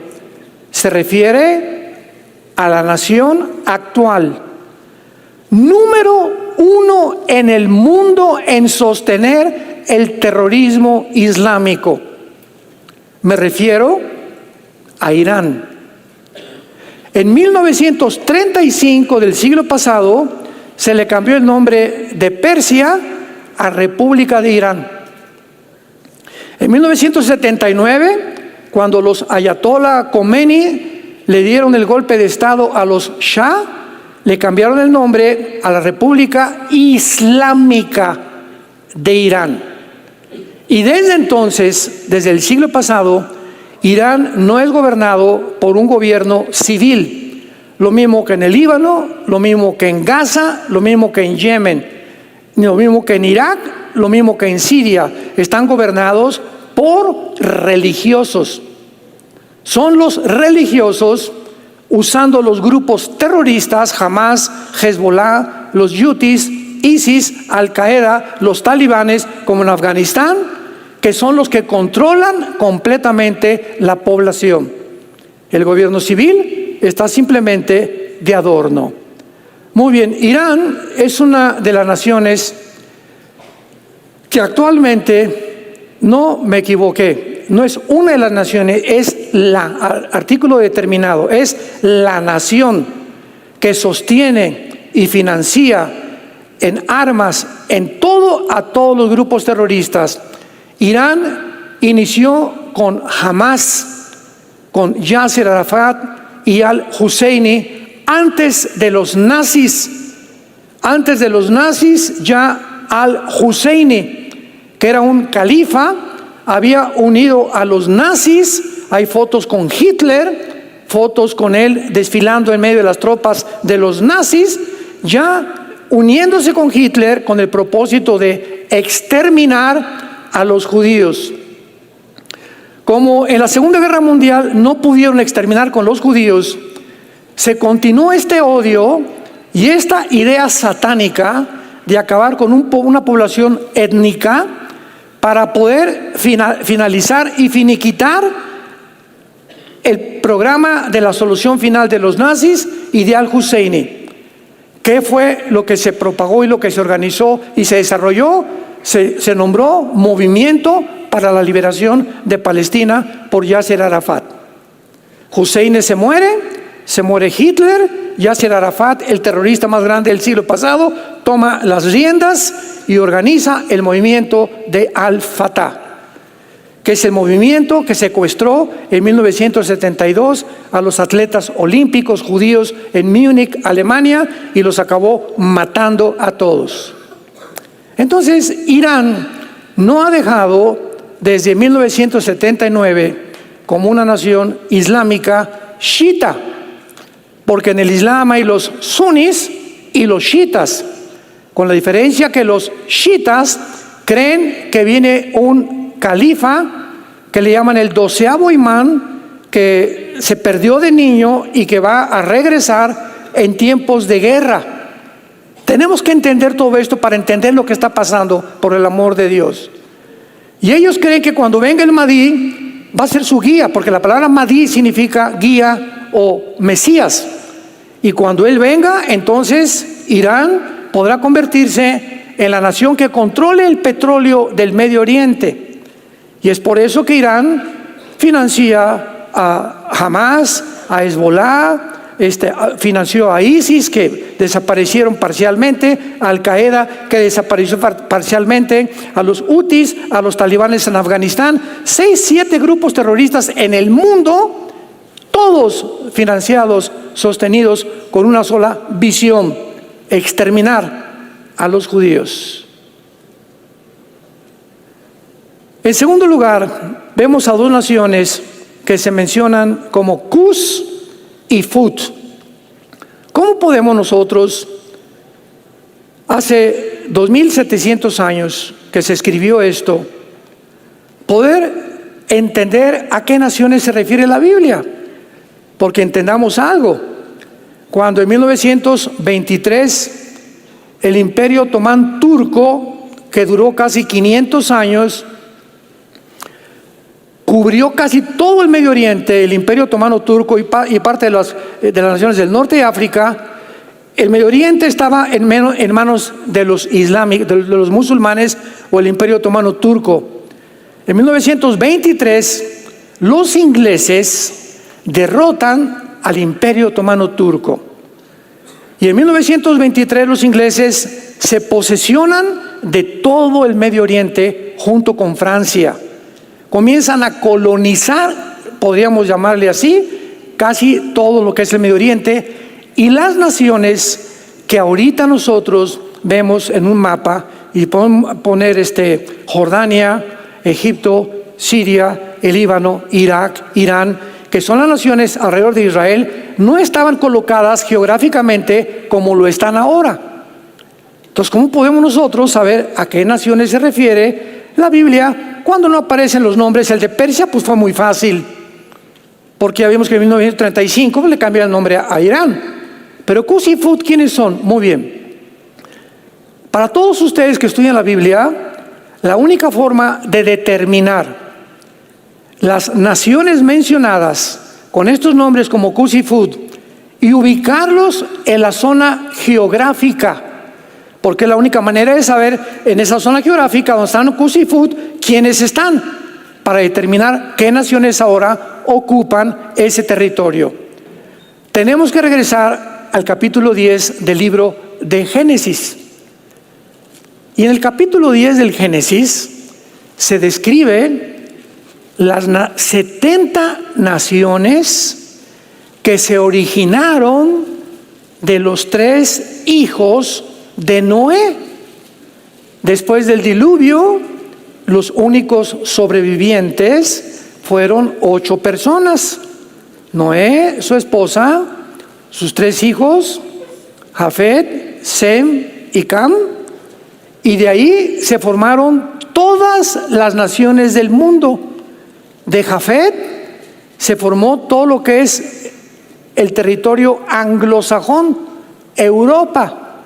Los blanquitos, los güeritos, los de ojos claros, son europeos. De ahí vienen todos los güeritos, aunque estén ahorita en Brasil, en México, etcétera, etcétera. Los anglosajones, que era el sueño de Hitler, mantener la raza aria, y dice que purificar esa raza, porque de acuerdo a Hitler, ¿verdad?, los güeritos y los mujeres azules eran los que tienen más inteligencia y más dotados, etcétera, etcétera. En las Olimpiadas de 1939 ganó Dodson, un negrito que humilló a los nazis, lo querían matar, tuvo que regresarse a Estados Unidos porque odiaban ellos, eran racistas. Y aquí encontramos en el capítulo 10 de Génesis que Cam funda el continente africano y Sem todo lo que es el Medio Oriente y el Asia Menor y el Asia Central. Vean ustedes esto. Si vemos un mapa, vemos que en el Asia casi todos, ¿verdad? Vamos a ver China, Mongolia, Corea, Japón, Filipinas, etcétera, etcétera, tienen rasgos característicos diferentes de los occidentales. Aquí no hay nadie así. Y esto no es burla, ¿verdad? Simplemente es una comparación. Los japoneses lo tienen un poco más, los párpados más acá, los coreanos un poco más jalados los párpados, pero son características que los ubican a ellos como asiáticos, descendientes de Sem. Ahora bien, todos estos asiáticos emigraron y llegaron al continente americano, donde tú y yo vivimos ahorita, y entraron al continente americano por el estrecho de Bering, casi cerca de Alaska. Por ahí entraron y llegaron y formaron Estados Unidos. ¿Quiénes son los que formaron Estados Unidos? Los indios cherokees, los sioux, los apaches, todos con las mismas características asiáticas, porque venían del Asia de los descendientes de Sem. Ya casi los ojos rasgados los fueron perdiendo poco a poquito. Y llegamos a México, tlaxcaltecas, chichimecas, náhuatls, aztecas, etcétera, etcétera, con las mismas características. Y llegamos al Ecuador, los lacandones, y llegamos a las selvas de Sudamérica, las mismas características. Todo el pueblo indígena del continente americano descienden de Sem, de los semitas. Y del otro, Sem y de Jafet, y de Cam el continente africano. Ahora bien, Cus y Fut los encontramos en el versículo 2 de Génesis capítulo 10. Los hijos de Jafet, vimos que son los que forman el grupo anglosajón europeo: Gomer, Magog, Madai, Javán, Tubal, Mesec, que aparece también en Ezequiel 38, y Tiras. Los hijos de Javán: Elisa, Tarsis, Kitim y Dodanim. Versículo 6. Los hijos de Cam: Cus, Mizraim, Fut. ¿Quiénes son pues entonces Cus y Fut en Ezequiel 38? Las naciones que están formando ahorita el norte de África, y me refiero a Etiopía, Sudán y Libia principalmente, y son primordialmente musulmanas también. Ahorita la nación más grande en el mundo musulmana es Indonesia, le sigue Etiopía, y vemos nosotros que estas naciones van a formar parte de la coalición de naciones que va a dirigir el anticristo. Vamos bien. Gomer y todas sus tropas, la casa de Togarma. Gomer y Togarma son Turquía moderna. Hace 3 o 4 estudios pasamos, todos ustedes que tienen el anhelo de conocer, de discernir, y se meten a YouTube a buscar estas conferencias, ahí dimos una explicación clarísima del origen de estas naciones en sus raíces etimológicas. La etimología es la ciencia que se encarga de descubrir las raíces de las palabras, que casi todos vienen del latín, del griego, del hebreo, la mayor parte de los lenguajes del mundo entero. Entonces ya vimos claramente, ¿verdad?, que pertenecen a Turquía moderno. ¡Qué interesante! Turquía, 2700 años después, donde nos encontramos nosotros. A ver, hermano, pero Turquía pertenece a la OTAN. ¿Quién es la OTAN? Es la organización del Tratado del Atlántico del Norte, que conglomera a las naciones que se formaron después de la Segunda Guerra Mundial para formar el ejército de Europa e impedir que el comunismo continuara propagándose por Europa. Y actualmente, ¿verdad?, se encuentra en Bélgica los cuarteles generales de la OTAN. Ahora que Putin invade Ucrania, Ucrania no pertenece a la OTAN, porque de acuerdo al artículo 5 de la OTAN, cualquier nación de Europa que esté inscrita en la OTAN como miembro, si atacan a España, si atacan a Polonia, si atacan a Francia o atacan a Alemania, todas las naciones de la OTAN están obligadas a defender a esa nación. Y por eso se están adhiriendo ahorita ya casi Finlandia y Suecia ya quieren unirse a la OTAN, las naciones bálticas del norte de Europa. Pero Ucrania no pertenecía a la OTAN. Y cuando vio Putin que la OTAN estaba subiendo por Europa hacia el norte, cuando en el Pacto de Varsovia del siglo pasado se estipuló que la OTAN, la Unión Soviética hizo un tratado con el Pacto de Varsovia, por favor, ya se les prohíbe a la OTAN subir más de Europa y adherir a más naciones miembros. Ya así como están, y firmaron los de la OTAN. Cuando Putin ve que continúan subiendo y tratando la OTAN de agarrar más naciones, manda y rodea Ucrania con 150,000 soldados. Y les dice, espérenme tantito, ustedes están violando un pacto. Aquí a Ucrania no se me metan, porque es mi patio, es el patio de mi casa. Si ustedes se meten a Ucrania y ponen misiles nucleares apuntándome a Moscú, que está a 15 minutos, pues se acabó Rusia.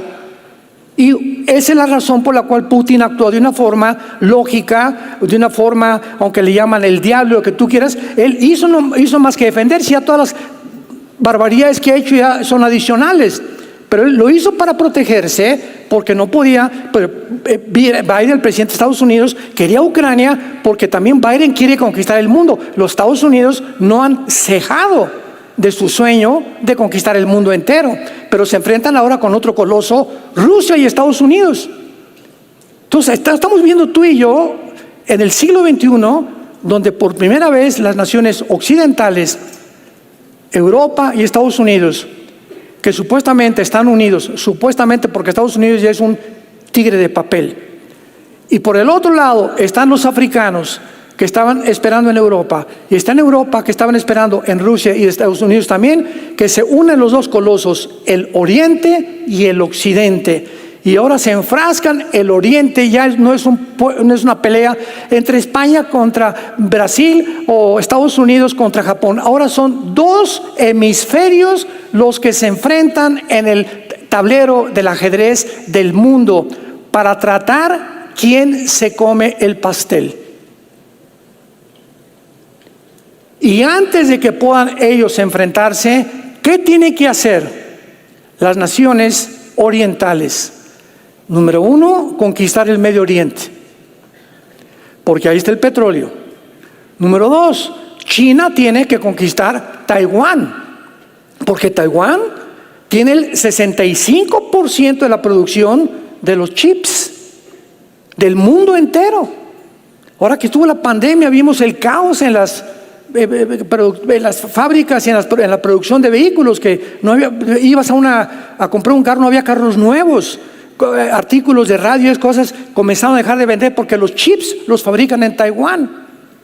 Y si China está unida con Rusia y con Irán, porque ya son compadres, y ahora que se les unió Turquía, lo voy a explicar, pues entonces tiene primero Taiwán y el Medio Oriente conquistarlo, que es lo que están haciendo ahorita, porque el Dios de la Biblia es el Dios de Israel, y dijo que es indestructible y que nadie lo podrá eliminar ni aniquilar hasta que Jesucristo venga, y que la tercera guerra mundial tendrá lugar de una forma que no es coincidencial en el territorio que ocupa ahorita Israel. Ahí va a ser la tercera guerra mundial, para que vean una más las ramificaciones y la relevancia de todo lo que está sucediendo. ¿Y por qué está concentrado el Medio Oriente? Vuelve otra vez a resurgir en los encabezados de los periódicos, porque ahí es donde la Biblia profetizó hace cientos de años que iba a culminar la historia con esta matazón. Muy bien, Turquía, nos quedamos con Turquía, pertenece a la OTAN. Erdogan, Recep Tayyip Erdogan, presidente de Turquía actualmente, es uno de los más grandes líderes islámicos del mundo también. Hace como 1 año, 2 años, dictó una conferencia y él dijo que él anhelaba ser el próximo califa del mundo islámico, cosa que no ha podido todavía. Él propició un autogolpe de Estado hace algunos años y ahora él tiene un control completamente, pero cuando vino la guerra de Ucrania y como pertenece a la OTAN, se dio cuenta Erdogan, como otras naciones que se venden: no tengo grano, no tengo armas, no tengo petróleo. Putincito, ¿qué, mijito? Venga, para acá, aquí siéntese, mira, aquí yo lo voy a, aquí siénteme, aquí siéntese todito, vénganse para acá, ahorita es el tiempo, aquí yo los voy a cuidar. Yo soy la mamá de los gallinos de los huevos de oro. Júntense conmigo y los voy a proteger. Y esto ha hecho que todas las naciones, desde la guerra de Ucrania, porque Ucrania es el 65% que produce el petróleo y el trigo en el mundo. Y entonces si Erdogan en Turquía no tiene comida y no tiene armas, pues sufrió un golpe de Estado. Entonces ya no corrió con Biden. Y ahorita repito, Biden es un tigre de papel. Estados Unidos ya va, pero así, una velocidad impresionante hacia abajo. Qué coincidencia que no aparece en la Biblia Estados Unidos. En las naciones que estamos mencionando no aparece Estados Unidos, lo que nos asumimos que va a desaparecer, ya sea moralmente, ya sea una bomba nuclear, no sabemos, pero Estados Unidos pasa a segundo o tercer lugar en la supremacía política, económica y militar del mundo. Entonces ahorita todos están bajo el paraguas de Putin y le dice Putin, vente para acá, y esto hace que Erdogan en cualquier momento le diga a la OTAN adiós. Vean, síganme esto con mucho cuidado. Cuando Turquía le diga a la OTAN adiós, renuncio, porque así lo dice la Biblia, que Turquía forma parte del gobierno del anticristo final, entonces Europa se queda sin ejército, se quedó sin Inglaterra. ¿Se acuerdan del Brexit? que renunció Inglaterra a la Unión Europea, que no querían seguirle pagando impuestos porque estaban robando en Bélgica, que es la sede de la Unión Europea, y ahora Turquía tiene el mejor ejército de Europa, después de Inglaterra. Y si Turquía se sale, Europa se queda como el pollito, pío, pío, pío. Ni Estados Unidos, ni Rusia, ni China. Ahora, ¿qué hacemos? Y ahí es donde sale en el Medio Oriente el anticristo, que va a ser el Mahdi, como lo vamos a hablar en la próxima conferencia, que va a unificar al Medio Oriente con 5 naciones de Europa que se van a unir con naciones del Medio Oriente. Se va a formar un G10, y cuando oigamos, no especulen antes que el anticristo está acá y este y el otro, hasta que no se junten 10 naciones, 5 del Medio Oriente y 5 de Europa. Una vez que se unan, van a gobernar algún tiempo el mundo, o van a comenzar a dictar los parámetros y los protocolos del mundo. De una de esas naciones surge el cuerno pequeño, que se escribe en Daniel 7 como el anticristo. Daniel 7, Daniel 8, Daniel 9, etcétera, etcétera. De ahí surge el anticristo. ¿Y el anticristo de dónde creen que surge? Del Medio Oriente. El anticristo va a ser musulmán. Cuando el Mahdi venga, pongan mucha atención, cuando el Mahdi aparezca en el escenario del Medio Oriente, para nosotros va a ser el anticristo. A lo que ellos le llaman el libertador, fíjense, estamos ya juntando las piezas. Para ellos va a ser el anticristo. Ya llegó el Mahdi, y para nosotros el anticristo. ¿Quién podría sentarse a la mesa con los judíos, Daniel 9:27, y firmar un pacto por 7 años, garantizándoles a los judíos seguridad? ¿Qué poder va a tener ese hombre para sentarse con los judíos y decirles: yo les garantizo que nadie los va a tocar? Muy bien. Si el mundo va encabezado al Islam, tendría que ser el que garantice esto a Islam un musulmán, pero un musulmán con muchísimo poder, para decirles al mundo musulmán: no se metan con Israel en 7 años, y pueden reconstruir su templo. Tiene que ser el Mahdi, el que supuestamente es el guía de acuerdo al Corán y de acuerdo a la religión islámica, que para nosotros es el anticristo. A los 3 años y medio, lo sabemos, el anticristo los traiciona, y entonces el mundo musulmán se viene contra Israel. Ezequiel 38, Ezequiel 39. ¿Me siguieron un poquito? Cuando analizamos todo de una forma geopolítica, bíblica, filosófica, podemos entender la Biblia. Y es maravilloso que podamos nosotros ser entendidos. ¿Cuál es el propósito de estas conferencias? Abrirte el entendimiento. Del río al mar, sáquese. ¿Qué mar? ¿Qué río Bravo? Ni qué río Bravo. Pero así está el mundo, o sea, es una borregada. Y lo más grave es que nuestra generación de jóvenes, y ahora la generación Z, los niños, ¿verdad? O sea, de los 90 del siglo pasado para acá, es una generación de jóvenes que están súper influenciados por el TikTok, Instagram, Facebook, y mira qué dijeron, y a quién critican, y de quién hablan, y no es cierto, y sí es cierto, y están completamente influenciados, y lo que ven y lo que oyen lo creen y lo absorben como si fuera una realidad. Esa es la tragedia. Ya no estudian, ya no leen. Vamos a comer ahora que fue mi cumpleaños, yo le dije a mi esposa, ella sabe que me chocan los panchos. No el trío Los Panchos, ¿eh?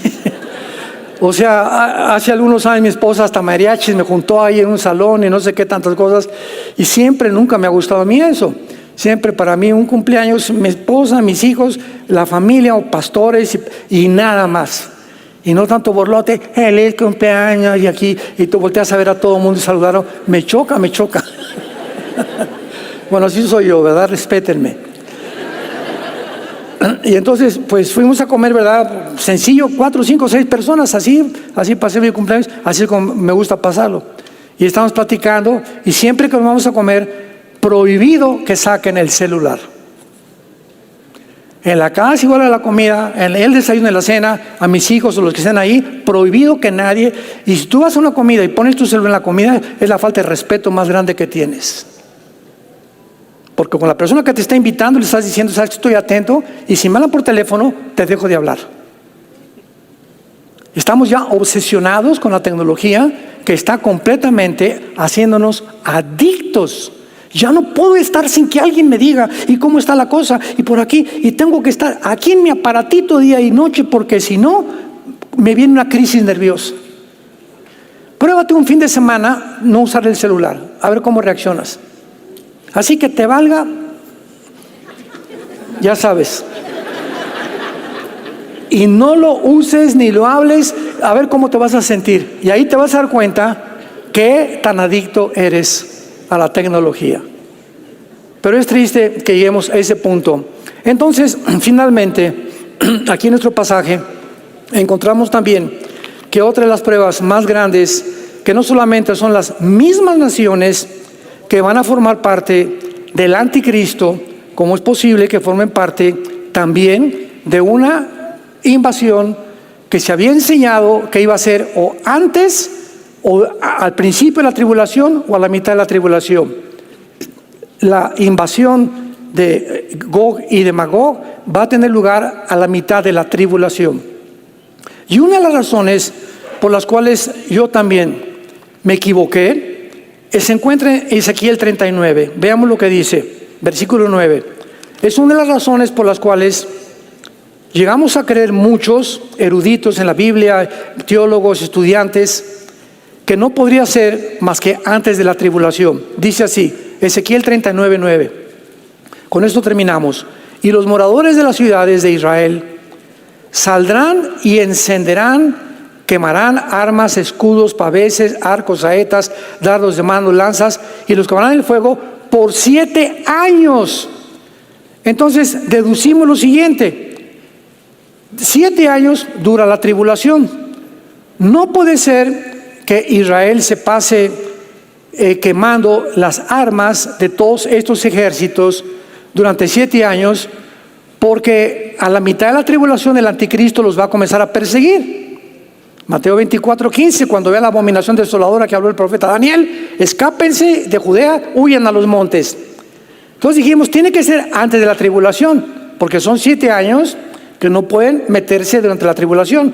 Pero si ocurre a la mitad de la tribulación, recordemos algo, decíamos, bueno, pero entonces el milenio, ¿van a estar en el milenio recogiendo armas? Sí. Y eso fue lo que nos sorprendió. Y después de estudiar un poquito nos damos cuenta que no conocíamos la naturaleza del milenio como la deberíamos de conocer. O sea, es posible que pasen 3 años y medio, los primeros del milenio, quemando estas armas, porque lo dice claramente, que no lo queríamos ver, versículo 13, los enterrará todo el pueblo de la tierra y serán para ellos célebres en el día que yo sea glorificado.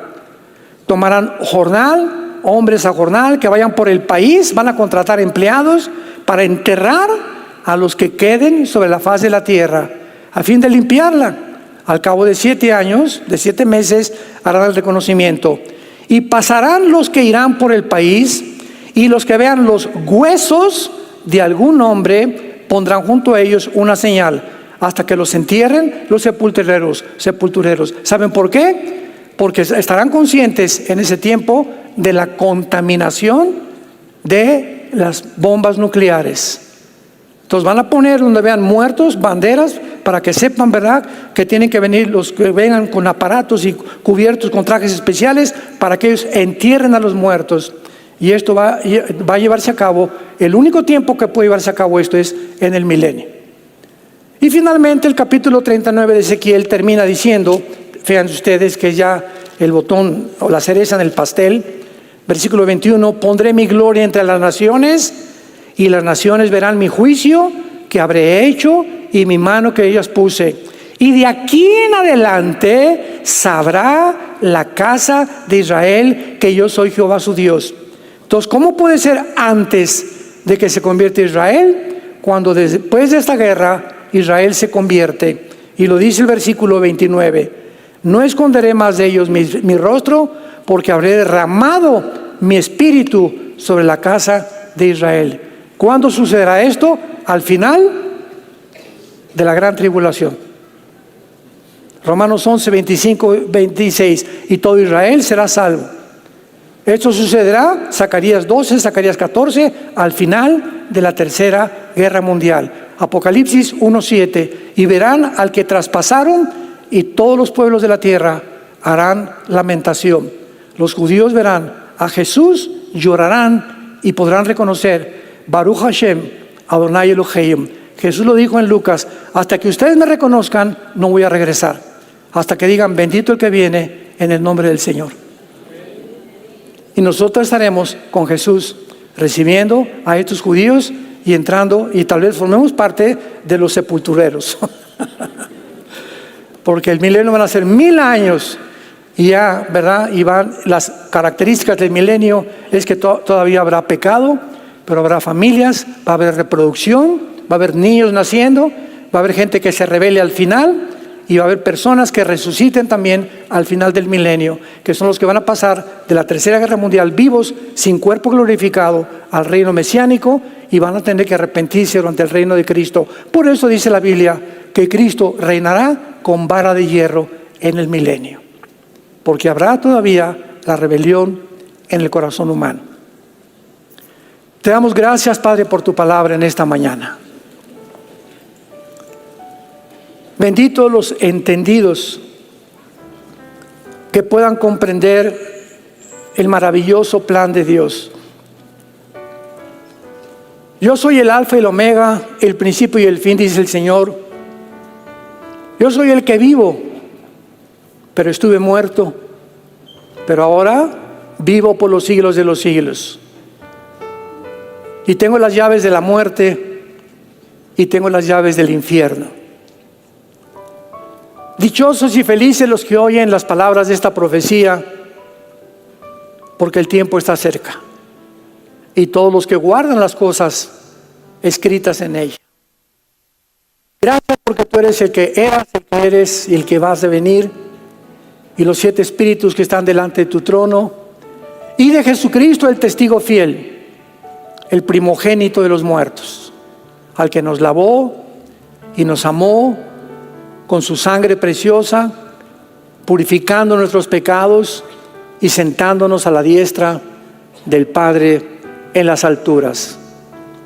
A ti, Jesús, extendemos nuestras manos para decirte: bendito seas, Hijo de Dios, por tan grande salvación.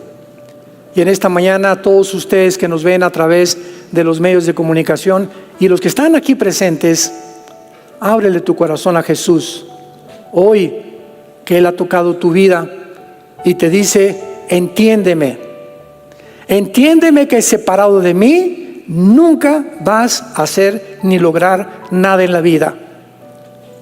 Yo soy tu Dios, que te sostengo, te fortalezco, no te dejaré, no te abandonaré jamás.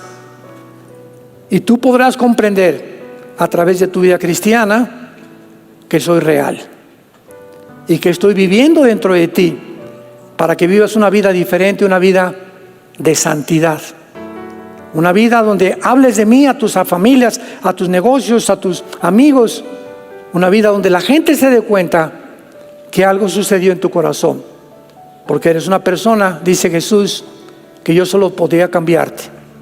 ¿Qué tengo que hacer? Me dirás. Dile estas palabras: Señor mío y Dios mío, perdona mis pecados.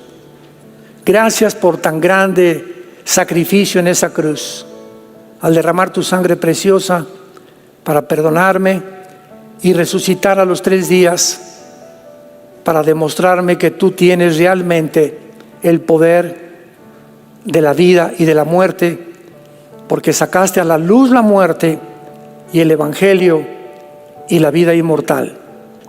Te recibo como mi Señor en este instante y te doy gracias porque ahora sé que podré vivir y morir en paz, ya que mis pecados han sido perdonados por tan grande sacrificio que tú hiciste en mi lugar en esa cruz.